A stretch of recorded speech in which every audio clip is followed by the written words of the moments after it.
My name is Diana Garland. I was born in Los Angeles, July 22nd, 1922. I lived with my aunt and uncle in the Hollywood Hills and attended a girls' school called Marlboro. I studied art, many forms of art, as a child, and then I became a fashion designer and married the same man I've been with for 63 years. Sadly, my Irish father deserted my English mother and me, and it was the Depression, and my uncle had just married a lovely woman with a little girl my age. He was, first of all, he was an actor at the Hal Roach comedies in silent films, and then he became a writer and ended up at Paramount Studios and wrote many screenplays, I think maybe about 50. And he received one Academy Award for a movie called Going My Way with Bing Crosby and Barry Fitzgerald, and he was also nominated for Wake Island, and everybody knows the story of Wake Island and what happened during World War II.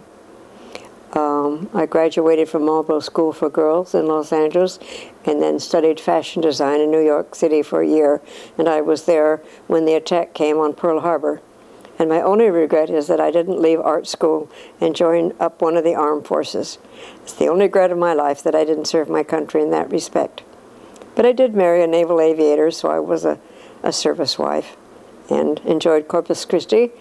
And he was stationed in England for 2.5 years, and after the war we went over, and the families that were so kind to him, I got to meet all of them.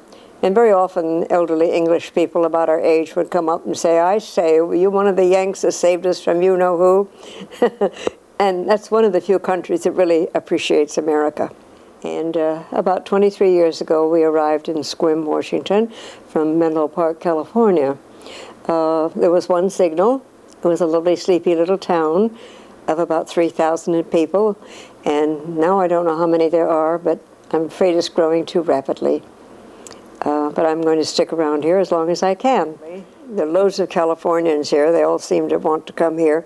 And some of the people from Alaska, as they get older, they have to get away from that cold climate. So we have a lot of Alaskans here. There are lots of nice people, wonderful churches, and a few interesting shops, not a great many.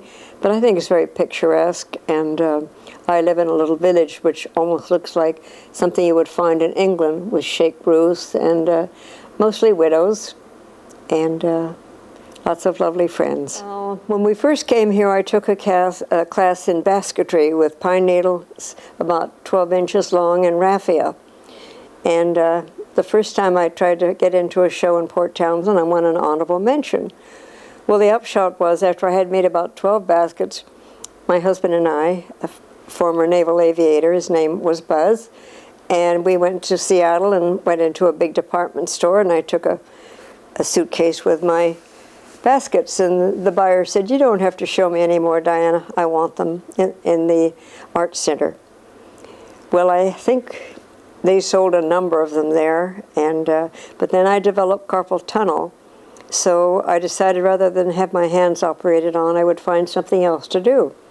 And my grandson was about 7. He said, "Well, Granny, why don't you make necklaces and earrings?" He said, "That won't hurt your hands." Oh, I said, "Okay, Jeff." Didn't have the vaguest idea. Well, now I've been at it for about 18 years, and they call me the matriarch at the market, which we have about 5 months out of the year every Saturday. It's about my 9th year coming up. And I said, "You just mean because I'm the oldest?" And they said, "Well, yes, as a matter of fact, you are." Well, I did have an interesting experience recently. My husband died a year ago, but last Monday I was invited to attend a gathering of Association of Naval Aviation in a small town a little distance from here. And a retired admiral and his wife picked me up. We went, and I happened to be seated at the head table. I don't know why in the world I was, but there were 4 very high-ranking naval officers there and 3 women. And I just felt so honored to be invited to sit at the head table. And they were all wonderful men.